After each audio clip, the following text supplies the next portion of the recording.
Welcome to dptutorials.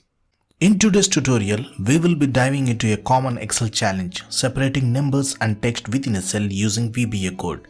This can be especially useful when dealing with alphanumeric values, so let's get started. Sometimes you might have cells containing both numbers and text like this, and you want to split them into separate columns.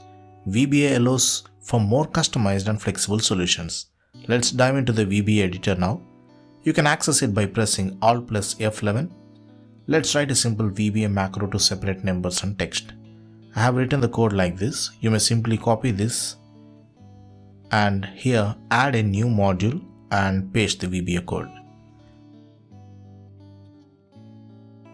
Now go back to the Excel sheet.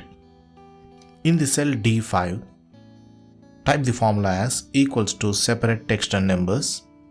This is the user-defined function. Open the parenthesis and select the cell B5, close the parenthesis and press enter to see the result with only the text part in the first column, and in the adjacent cell you will automatically see the number part of the cell B5. So the result will be an array containing two elements, the text portion and the number portion. Copy this formula and paste to other cells. You will find the numbers and text getting properly arranged into these cells no matter the order of the text and numbers in the main string. Remember that when using user-defined functions in Excel, you might need to enable macros or adjust security settings depending on your Excel version. So in this way, you can separate numbers and text within a cell using VBA code. If you found this video helpful, don't forget to give a thumbs up, share it with your colleagues and subscribe for more Excel tips and tricks. Thanks for watching and I will see you in the next video.